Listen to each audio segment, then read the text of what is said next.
Estamos aquí en un podcast más. En este caso es un placer estar con Martina, preparadora física de danza. ¿Qué tal? Hola, ¿qué tal? Bueno, muchas gracias por invitarme. Un placer estar aquí charlando contigo. Como primero quiero hablar de esta diferencia entre baile y danza, porque te iba a presentar como preparadora física de baile y me has corregido muy rápido. Entonces, para que aprenda un poco la gente y en mi caso, ¿qué diferencia hay entre la danza y el baile? Vale, a ver, es algo que me he dado cuenta aquí en España, evidentemente. Soy italiana y en Italia no tenemos esta diferencia. Y cuando llegué aquí empecé a escuchar baile, danza, danza, baile y no sé, era un poco, uy, no me suena esto del baile. Realmente el baile es más todo lo que es salsa, bachata, merengue e incluso urbano, hills, hip hop, esta parte de la danza.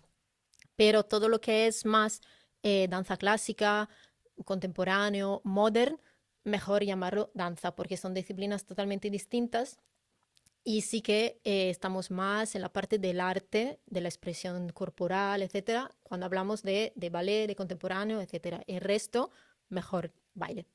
Vale, creo que ha quedado claro la Sí, diferencia y ya no me confundiré más. bien. Muchos alumnos me preguntan por qué traigo a gente al podcast y pues quiero decir el por qué, porque muchas veces no se dice y en tu caso has estudiado el técnico superior de deporte, entre otras cosas, Sí. para ser preparadora física, pero te has centrado en un nicho que es algo súper interesante, traemos a muchas personas que se centran en distintos nichos Ujú. y en tu caso es la danza. ¿Cómo llegas a la danza? ¿Cuándo entra la danza en tu vida? ¿Y qué diferencia hay entre danza y preparación física o si va todo unido? A ver, voy a contar la historia de mi vida, porque cuando empecé con la danza fue de niña. Es decir, que yo empecé con gimnasia rítmica en realidad, cuando tenía como 5 o 6 años. Y después me cambié a la danza, empecé con jazz en realidad.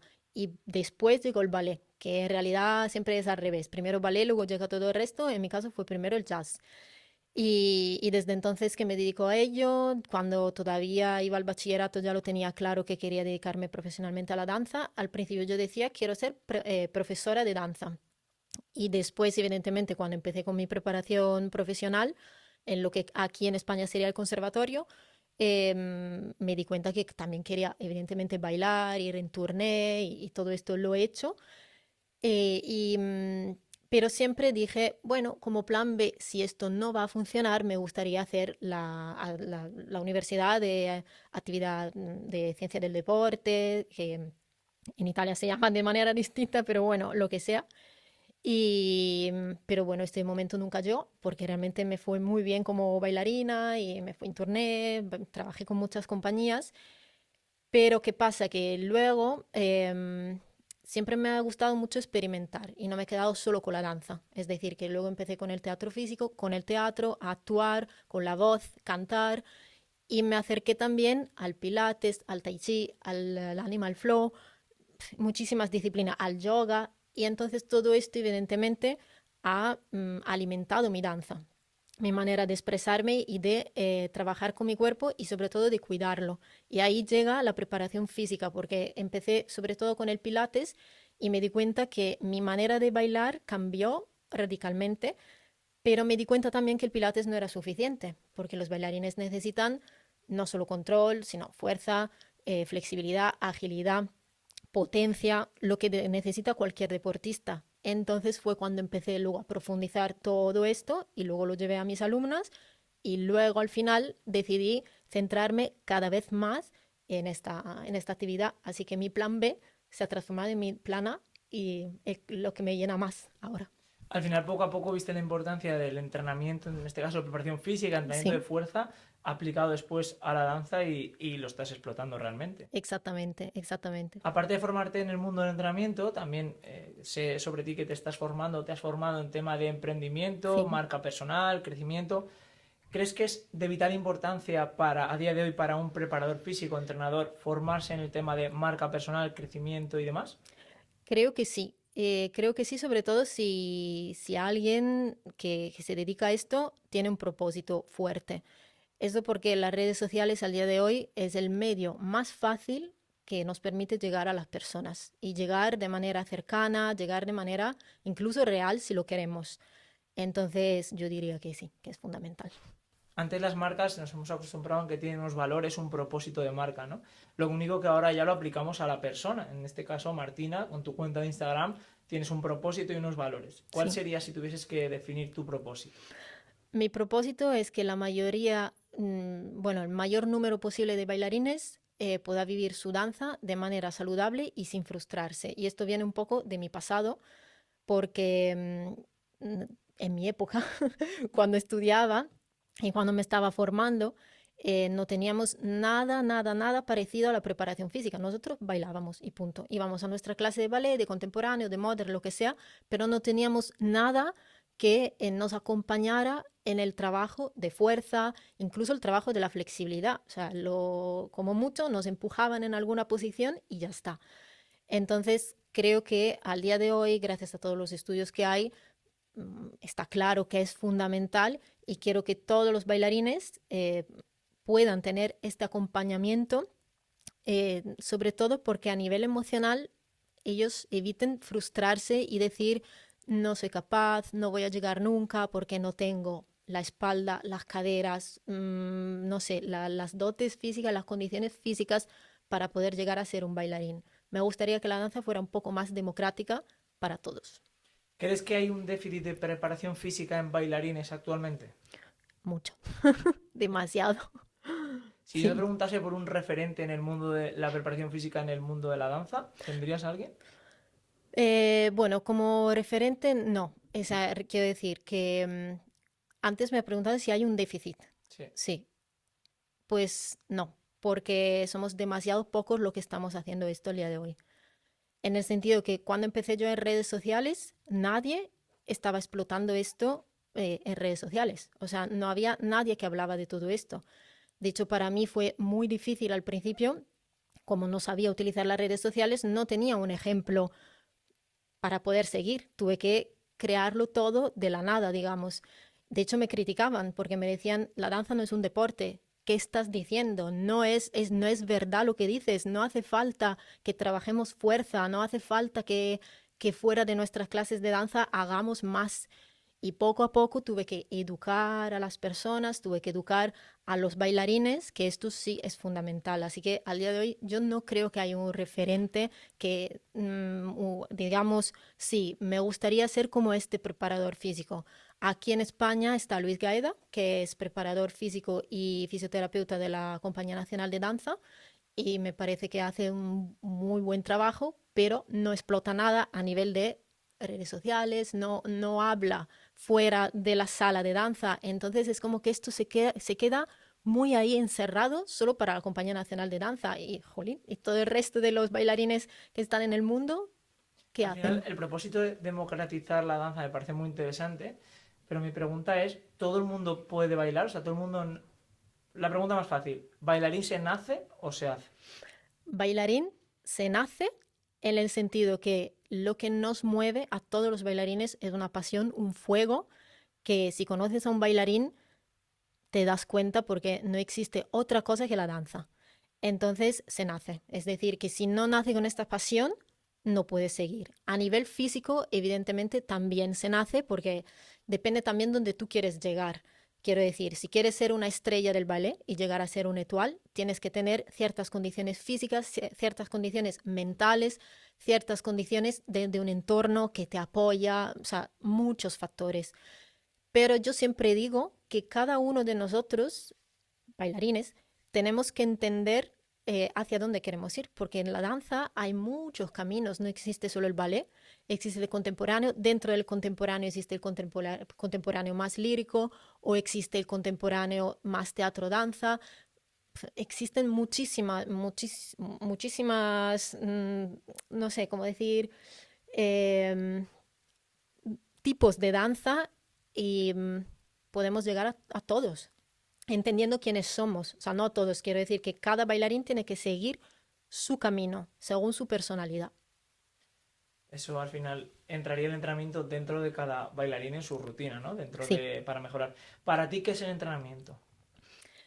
el entrenamiento, un estilo de vida, por un lado. Eh, para un bailarín debería ser su acompañamiento y también debería ser, yo siempre pienso que es como el mindfulness, es decir, el mindfulness es un momento en el que nos tomamos para nosotros mismos.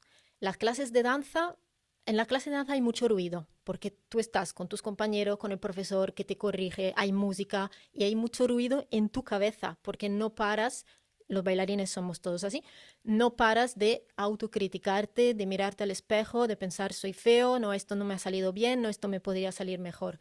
Pero el entrenamiento para un bailarín debería ser su momento de reconciliación consigo mismo, porque es el momento en el que conecta totalmente consigo mismo y lo puede hacer por su cuenta. O sea, no tiene por qué estar con todos sus compañeros. Puede estar en la intimidad de su casa, sacar su colchoneta y entrenar.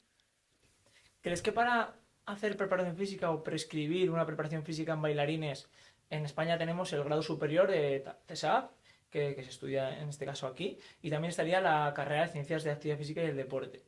En tu caso, ¿continuarías estudiando la carrera porque crees que es importante o consideras que a lo mejor ese exceso de información no es tan necesario para la preparación física?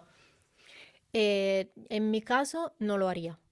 No lo haría porque creo que no es lo suficiente específico para los bailarines, que es un trabajo muy específico. O sea, realmente creo que cualquier trabajo es específico, ya que sea un corredor o que sea un nadador y un preparador físico, ya que sea de cualquier deporte, debería por lo menos conocer ese deporte.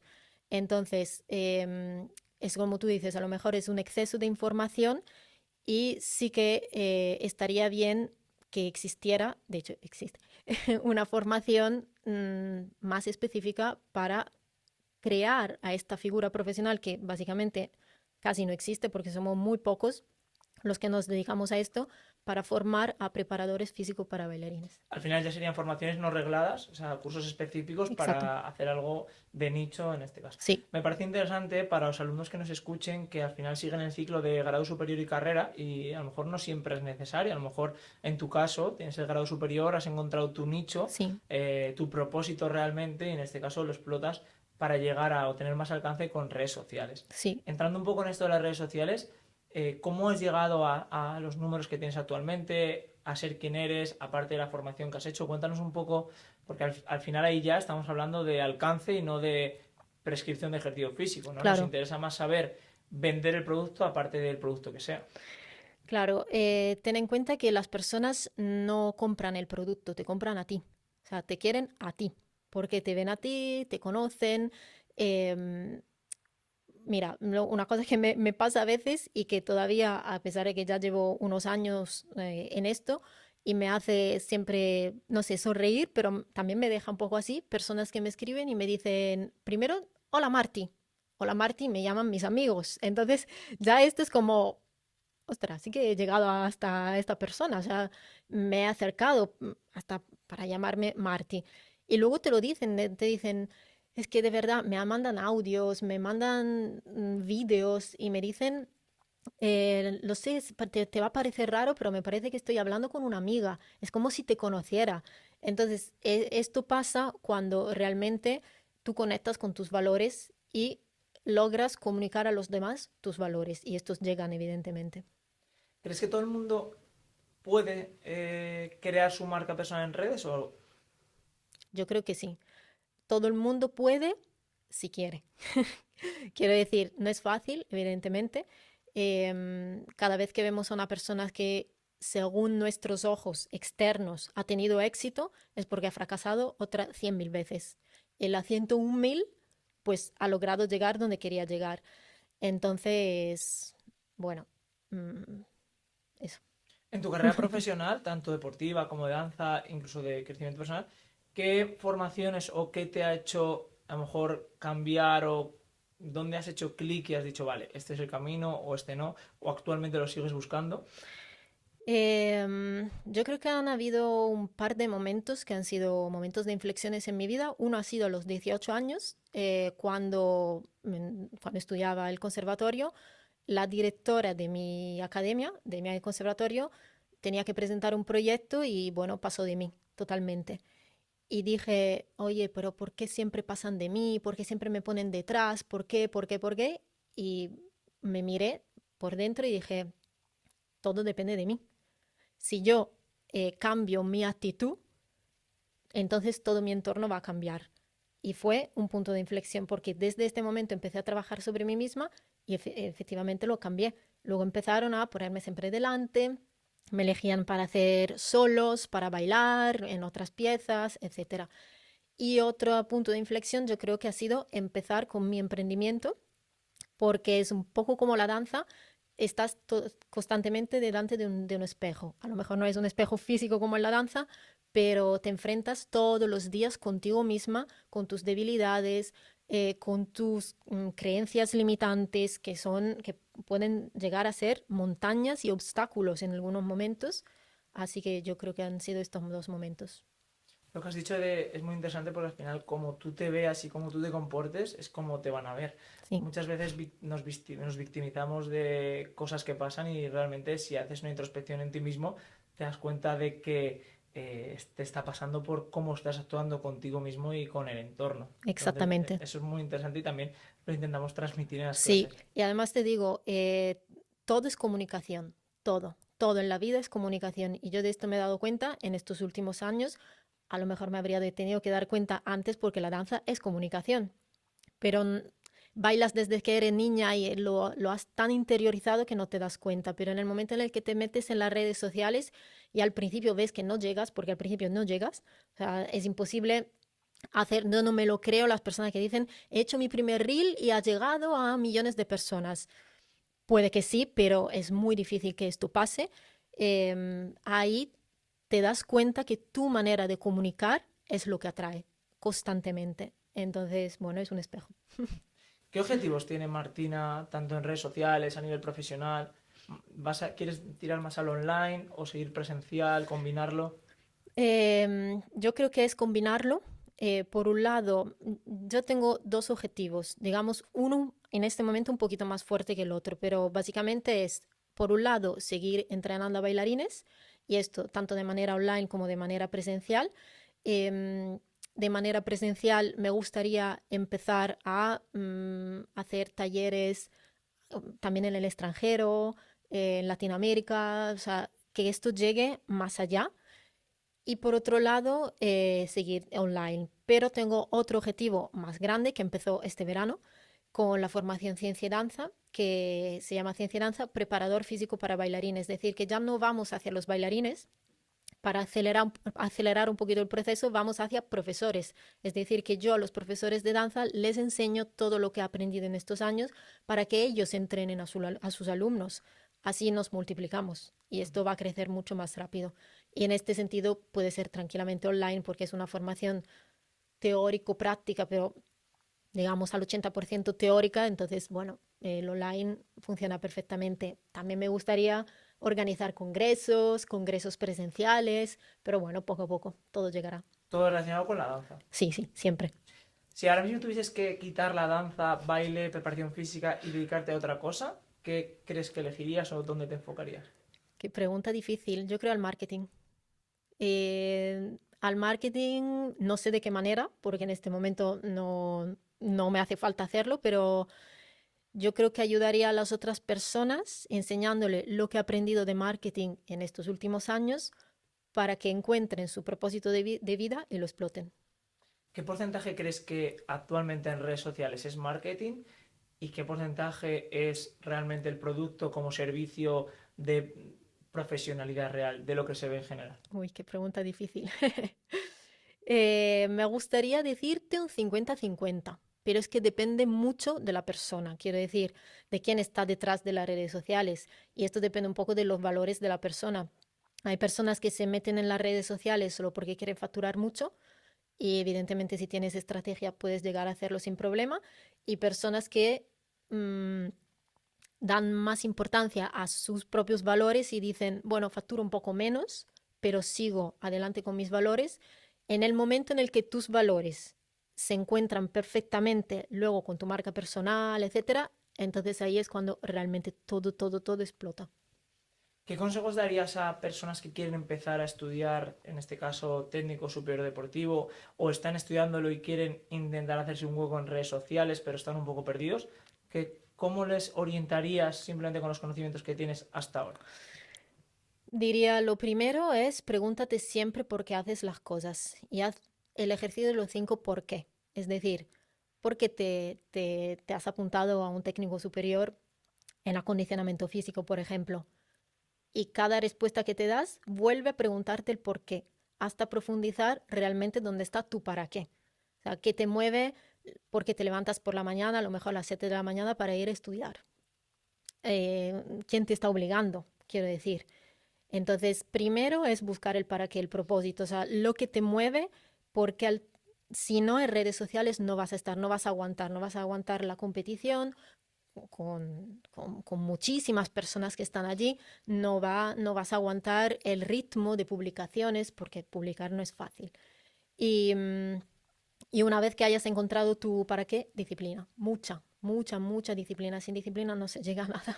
Yo en este caso siempre les recomiendo 3 pilares que son importantes, que es lo primero que se te dé bien, a lo que te dediques que se te dé bien, que eso obviamente lo sabes, cuando algo se te da bien, que seas referente o algo parecido a un referente para muchas personas, que eso también lo vas a ver en tu día a día, solo tienes que abrir los ojos, y tercero, que te apasione. ¿Por qué que te Sí, apasione? Porque muchas veces vas a tener que dedicarle muchísimas horas sin cobrarlas. Entonces, justo. si de repente te quieres meter en un sector, por ejemplo, quiero dedicarme a viviendas, a alquilar pisos y a comprar pisos y alquilarlos. Si se te da bien, bueno, Perfecto. sigue. Ahora, ¿eres referente o te apasiona? Como no te apasione de los pisos y en lo que te metes, al final es muy complicado. Por eso esos tres pilares siempre yo los tengo muy en Sí, mente. estoy de acuerdo. Y lo que dices, lo de la pasión, eh, bueno, es fundamental. O sea, yo creo que se conecta un poco al para qué, a este fuego que te mueve. Sí, es súper importante. Sí. Para ir terminando, aparte de este consejo, si tuvieses que retroceder en el tiempo, ¿hubieses utilizado el mismo timing o ahora mismo dirías, no, hubiese empezado con las redes mucho antes o qué cambiaría si pudieses ir hacia atrás? No cambiaría el tiempo o sea, yo empecé con las redes hace 4 años, pero en serio, hace 3 años. El primer año fue un poco para tantear y probar. Y si volviera atrás, no empezaría antes, pero por mi recorrido de vida, porque antes yo estaba bailando, estaba siempre fuera, viajando en turné y tal. Entonces, claro, habría sido por un lado imposible y por otro lado estaba disfrutando mucho de lo que estaba haciendo en ese momento y no me hacía falta. Luego cambié, decidí cambiar y bien, empecé bien. Lo que recomiendo al día de hoy, que si alguien quiere empezar, que empiece ya, porque cuando empecé yo era poco después de la pandemia y todavía había bastante espacio ahí, ahora cada Ese vez hay océano menos. azul, pues sí, oye. Eso, ese océano azul todavía estaba, pero cada vez hay menos océanos azules, entonces Sí, hay que buscarlo y cada vez sí, es más difícil, ¿no? Que sí, es ese nicho al final que no hay mucha gente y es eso más es, fácil entrar. eso es, Al final es complicado porque todo es difícil, pero al final con constancia, tiempo y dedicación se puede encontrar ese océano azul. ¿Cuánto totalmente. tiempo puedes dedicar al día a las redes sociales? ¿Llevas una estructura, una planificación? Sí, tengo una estructura a las redes sociales. Es que siempre se piensa que estamos en las redes sociales. En realidad es todo lo que hay detrás. O sea, lo que Genial. se ve en las redes sociales siempre digo que es la punta del iceberg. A mi proyecto personal le puedo dedicar, hay días que le dedico 12 horas tranquilamente, días que un poco menos. Pero para mí, cualquier formación haga, también le estoy dedicando tiempo a las redes sociales, bueno, o al proyecto en sí. O sea que mucho, Al final full time a tu proyecto. totalmente. Es complicado. Para terminar, Martina, ¿me puedes hacer alguna pregunta? Sí, me gustaría saber si te gustaría a ti empezar con redes sociales y redes sociales, yo ya sé que tú llevas las redes sociales y te expones, etcétera, pero ¿qué propósito tienes con tus redes sociales? Como hemos hablado de propósito. Al final, el tema de redes sociales para mí es un hobby, Ujú, no, nunca le tengo el propósito. Yo sí tengo propósito como marca personal andante, por así decirlo, que es mejorar la vida de las personas, la calidad de vida a través del movimiento, siempre ha sido eso. Lo único que hemos hablado en privado, a mí en tema de redes me bloquea un poco el hecho de hasta qué punto estás ayudando o en qué punto estás simplemente lanzando información que puede ser o no ser útil. Pero sí es verdad que a mí sí que me gustaría ese crecimiento en redes para intentar llegar a más público, pero para luego materializarlo en cosas presenciales, como bootcamps, congresos, formaciones y demás. Pero nunca quitaría esa parte presencial y no sería capaz de únicamente llevarlo online. Me parece que es lanzar mucha información que llega, es verdad que llega, hay mucha gente que le puede ayudar, sí, pero considero que, bajo mi punto de vista, hasta Jesucristo necesitó apóstoles para ese mensaje, ¿no? Sí, Entonces, si en este caso, poniendo de ejemplo a Jesucristo, que tuvo que dar su mensaje a mucha gente para que la gente la transmitiese, creo que tú solo, con un altavoz, por muchos millones que llegues, creo que se va a perder el mensaje. Es lo que a mí un poco me bloquea en ese sentido. Pero vamos, me encantan las redes y sí, valoro mucho a los que estáis ahí día tras día. gracias. O sea, ha sido un placer y muchísimas Un gracias. placer para mí, gracias.